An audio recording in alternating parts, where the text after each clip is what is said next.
Sir, at first I would like to thank you for taking time amongst your busy schedule to speak to us. I would like to ask you, at the map of Assam, where does this university take its stand? Thank you, Rodley, for having me. Girijananda Chowdhury is a newly established private university. This is located in Azara, Guwahati. It also has its campus in Tezpur. This university was established very recently in October 2022 under the aegis of the Assam Private Universities Act. In fact, this is one of the newest of universities, private universities in the map of Assam, as you have just mentioned. But Girijananda Chowdhury Private University has its own long story in the realm of higher education. Even though it has been elevated to the status of a full-fledged university only in October, the university has its genesis in two of its institutions, namely the Girijananda Institute of Management and Technology, GIMT, and Girijananda Institute of Pharmaceutical Sciences, GIPS.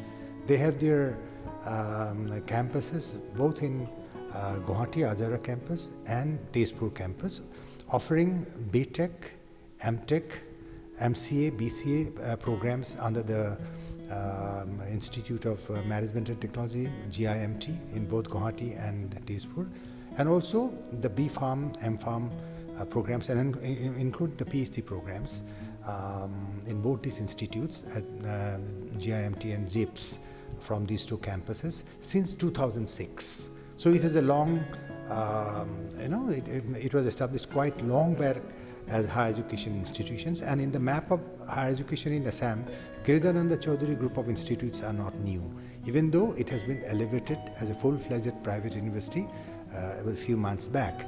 Now it is in an expansion mode, and apart from offering the technical programs like the BTech, MTech, BCA, MCA, as well as the pharmaceutical science related programs like B.Pharm and M.Pharm, and also other allied courses are there. In order to become full-fledged university, as per the new education stipulations of the new education policy 2020 or National Education Policy 2020, it has to be multidisciplinary, and we are in the process of now admitting students to various other departments under different schools of humanities and social sciences, schools of liberal art education, natural sciences, so on and so forth. So, sir, as a Chancellor of the university, what is going to be your method of governance, as well as what has been your philosophy of teaching for the many years that you have been in the dignified positions of various educational institutions? To your first question, my role in the academic governance of this university.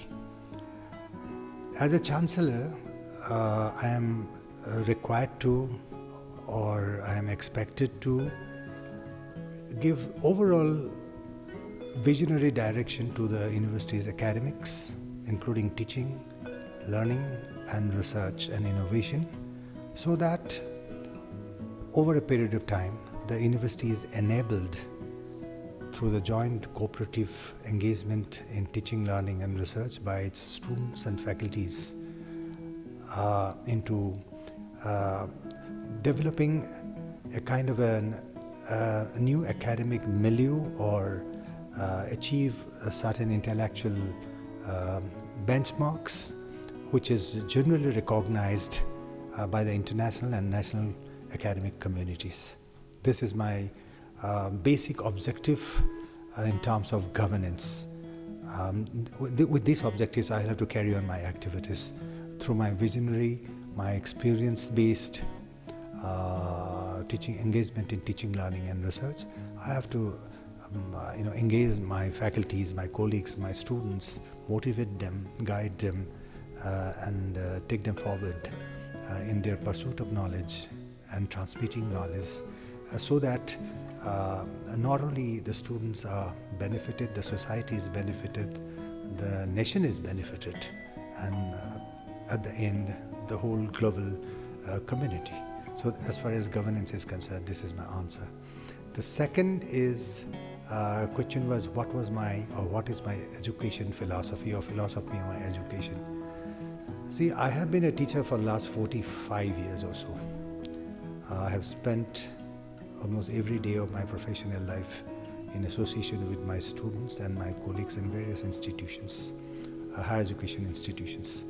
What I very strongly feel and I am convinced about is that the essence of education the philosophy underpinning the essence of education is to provide to the students, to enable them with enough knowledge, skills and values, and knowledge and skill in their chosen subjects or domains they have chosen to study, and also skills and values, so that they can be enabled to earn a very dignified, respectable earning or livelihood. They can earn a livelihood which is very decent and dignified with their knowledge, skill and values. And also they are enabled after the end of the program's academic pursuit in the university for a very good moral, healthy individual life and also institutional life they can contribute. This is fundamental, this is the core essence. But then also what I feel is that with our education and the universities, not only Girijananda Chowdhury University as a whole, our university should aim at basically to enable the students to engage themselves in the community so that they can relate to the needs of the society, the demands of the society to which they belong, and they contribute positively towards that. This this engagement, this relation to the society at the end of their education is very important. They have to understand the importance of this and appreciate that and accordingly conduct themselves. And the end result of this would be to enhance the social efficiency. So this is the basic, in a very nutshell, my basic philosophy and understanding of why we impart education to the students. So what kind of developments do you wish to see in Girijananda University? What kind of changes that you possibly would like to see here? As I have mentioned, that Girijananda Chowdhury University, even though it has been elevated to a university recently in October 2022, but then in the realm of education it is almost nearly 20 years. It has been rendering teaching, learning, conducting research and innovation, but offering mainly in the technical domains, in the technical areas like the engineering, BTech, MTech, MCA, BCA and the pharmaceutical science. And let me tell you, so far during this more than 2 decades or nearly 2 decades of our transaction in business, of education in the technical educations and engineering, and I'm very happy to say that these programs have earned their own national credentials, which is reflected in several programs of the GIMT being successively accredited by the NBA, which is a national standard of academic excellence and recognition. And the same is also true for the pharmaceutical science programs under the GIPS, Girijananda Chowdhury Institute of Pharmaceutical Science. So our background academic credentials for whatever technical courses we have been offering in engineering, like we have programs in computer science, engineering, we have programs in electronics engineering, electrical engineering, then mechanical engineering, civil engineering. There is a general decline in the number of students in the nation, at the national level for the BTech programs in the engineering institutes. But then I am very happy to say that it is largely because of the credentials and capabilities of our faculties, good standards and the basic infrastructures that they have created in these institutes. We are still getting very good number of students. All the faculty, all the engineering departments are running very well. GIPS is doing excellent. earning several sponsored funded projects also, both engineering as well as the JIPS. Now becoming an university has expanded its horizon, and we have to start functioning as a full-fledged university in the real sense. So towards that extent, our basic philosophy is in alignment with the National Education Policy 2020. It has to be multidisciplinary. So we are offering multidisciplinary course and enable to students to learn in the spirit of liberal art education, which is the core philosophy of the National Education Policy 2020. We are providing necessary flexibility. We are framing now the syllabi according to the new national curricular framework being provided by the UGC, and we are also developing our various other programs for skill development in alignment with the national skill qualification framework of Government of India. These are already in there. We have to put in place and launch the programs. So our underlying philosophy is of in the expansion with respect to the expansion of higher education in different subjects. We are going to open sociology, social work, political science, economics, history. These are the subjects. These are being offered now. We are admitting students from the next session. So, but these subjects, including natural sciences like physics, chemistry, botany, zoology, and these will be not operating in silos. We will put these subjects, offer these subjects in such a manner within the framework of the national curriculum framework, so that the basic underlying philosophy of education for the students pursuing all these programs, different programs according to their choices, has the spirit of the and the philosophy of liberal art education. So sir, as you mentioned, you have been in this profession for the last 45 years. What kind of challenges have you faced? That is a very critical question. But to sum up, in all my years of teaching, my engagement with students at the various universities, I have been teaching. I started my teaching career in Handic Girls College for a few years. Then I have gone to Guwahati University. Then I have taught in Tezpur University most part of my professional life. Then I also was in Dibrugarh University as the Vice Chancellor. Then I came to the private sector. I joined the Royal Global University for a few years. Now in the Girijananda Chowdhury University, another private sector university. But then, irrespective of whether it is public universities or private universities, to my mind, the basic objective of education in university is the same by and large. The source of funding, the strategic planning, etc. Little variations are there.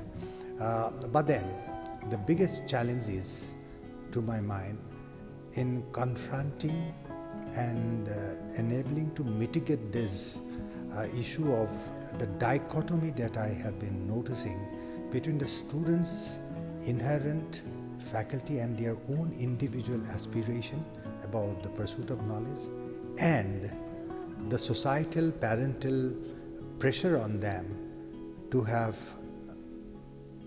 an academic path which is not in alignment with their own aptitude and inclination. So that I come to know with my engagement in students. So in the process, what I see, this is a very sad dichotomy that I have been noticing. So half the time, the societal pressure, the parental pressure prevails, and students could not do well because that is not their niche strength. But I believe that every student has their own inherent strength, and as teachers, the biggest challenge is to enable them to identify what is their niche strength intellectually and guide them accordingly. That is the big challenge, and my painful challenge is how to mitigate this dichotomy, to rescue the students, how to put them on the right path. So that is, as a teacher, this is my real concern, and that is not an individual concern as a teacher. This is a national concern. This is a larger societal concern, issue of societal concern, and because otherwise we are losing a great lot of human resource, because we just push them along a path which is not their path. They will not excel. They will excel in the path in which they have their inherent talents. The challenge is how to enable them to identify that talent and enable and guide them to take that path and guide them along.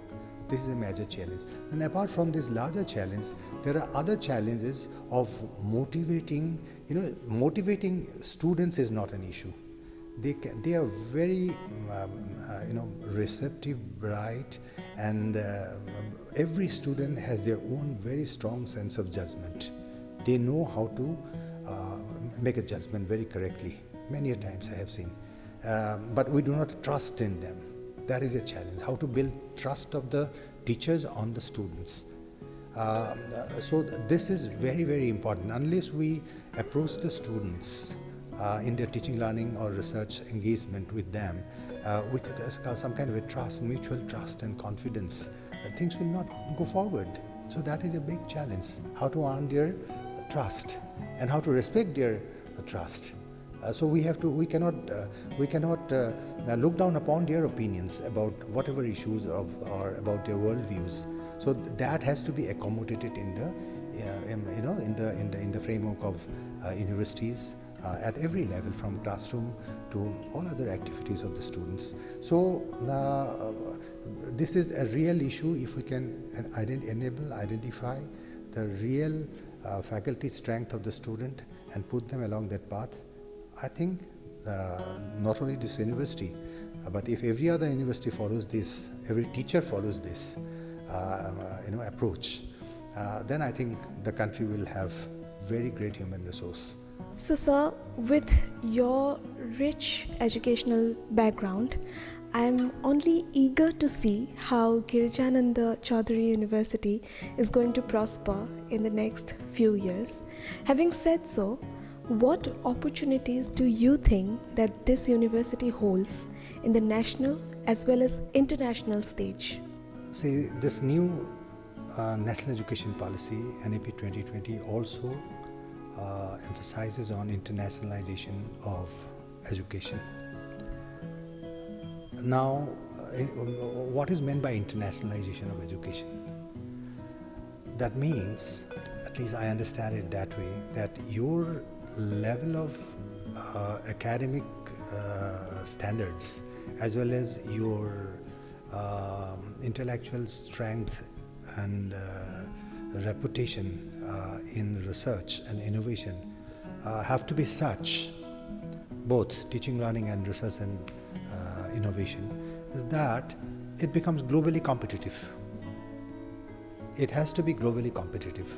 And it is, if it is globally competitive, you can make our academic standards globally competitive, our research so good that we have our faculties have students have been able to come up with great innovations, so that these are these can be granted patents, trademarks and many other IPRs. These will gain international visibility as easily. So our philosophy at Girijananda Chowdhury is that our reputation is built up not through hoardings and banners, as often we see. Our reputation, whether it is national and international, will be essentially, basically through our reputation in academic standards as reflected by the student placement and student teaching learning outcomes, and our research and innovation outcome in terms of publications in internationally reviewed, peer-reviewed journals, Scopus Index, Web of Science, etc., which are internationally recognized. If our faculties find a name in those journals, people will look at us, and that is internationally. And secondly, of course, we have to project ourselves. It's a competitive world. I have a bit of my experience in Dibrugarh University. When I have gone to Dibrugarh University as a Vice Chancellor, there was one foreign student and who was a Chakma girl, right? But then we have been able to attract in the first go, if I remember correctly, more than 60 foreign students. We could not accommodate because we are not ready infrastructurally. But over a period, very soon, the number grew in leaps and bounds in comparison to other universities in the Northeast, into quite a good number. And we had to create separate hostels, male and female, with their other facilities, so that they can comfortably pursue their knowledge and research in Dibrugarh University. That is a very good experience.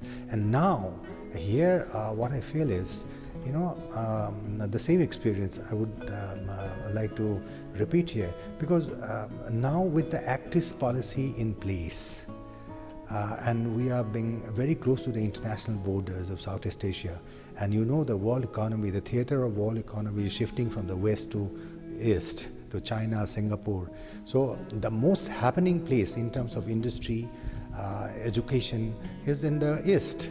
So we are very close to it, hardly 500 kilometers away from us, the international border. So can we engage ourselves with some kind of academic collaboration with some of the universities in the Southeast Asia, taking advantage of the active policy, and also in the same rate I would say, not only we go there, we also bring them here. To begin with, we have countries like Bhutan, we have countries like Nepal, we have countries like Bangladesh, right, Myanmar. I think it would be fantastic if we can attract and offer some of the courses on which we have the niche strength, like engineering. We have tremendous strength, whether it is computer science, civil engineering, mechanical engineering, you name it, pharmaceutical science. I think we would be very, very comfortable in offering these courses to foreign students from these countries. And internationalization is quite a possibility, distinct possibility for me, and for that little bit of effort will be required on our part. Another very important way in gaining international visibility or internationalizing our university, Girijananda Chowdhury University, is also through our research collaboration by our faculties with their colleagues in other foreign universities through joint projects. Like there are several possibilities, like we have the UK-IRE project, UK-IRE project, we have the Indo-US projects, and there are a number of collateral agreement with Government of India and many other foreign universities where education figures in a big way. We have to explore and avail these possibilities. Again, I would repeat my experience in Dibrugarh University and Tezpur University, where many faculties, several faculties, I would not say many, several faculties have been motivated, guided and enabled to write joint projects with their counterparts in United Kingdom's universities, US universities, Tunisian universities, and a number of international projects came, internationally funded projects came, and these are going on. So that not only creates a different level of research culture, but it also internationalizes your university through research. This is another way. One is student, I have told, and one is through faculty collaboration with foreign universities. This is what we can do at Girijananda Chowdhury University. It's a very distinct possibility with our faculty strength. I'm confident that we can do this. So, sir, what are the various creative events, I'm sure our audience would like to know that this university hosts annually? Girijananda Chowdhury University gives due emphasis and focus on the overall holistic development of the students. They're not just confined to the classrooms in their laboratories and libraries and with their project work and all that, internship and all that. The overall blossoming of the students' personality also calls for giving scope and space for bringing out their creative other faculties, like cultural activities, like other allied academic co-career activities like dramatics, poetry, many things. And in engineering also there are a lot of creative activities like robotics, then coding. These are not hardcore academics, but they're co-curricular activities. Now we at Girijananda Chowdhury regularly organize the annual function of for the cultural event. what they call as euphuism. There's a cultural program, and also apart from that, they have competition among the students for technical events, non-technical events, artistic events. It goes all around the year, the different kinds of things. So yes, it is there, and I must also mention here that for inculcating the technical creativity of the students of the university, taking cognizance of the already achieved successes of the teachers and the students, the university has been awarded the Atal Idea Laboratory. That is a nearly 1 crore, more than 1 crore project by the Government of India, and that was the first. This is the first university in the Northeast which have been awarded this Atal Idea Lab. There are a lot of creative activities happen every day. There, the students are exposed to 3D printing and a lot many other things. They enjoy doing science and technology themselves. A lot of creativity is possible there, as you ask, creative work. Right. Apart from that, now with the coming of the liberal art education, we are focusing on many other skills, soft skills, writing good advertisements, writing good business proposals. These are all creative work. Business writing, business communication, these are hardcore topic, as well as in practical field also we give them ample opportunities through fun and kind of a fun learning.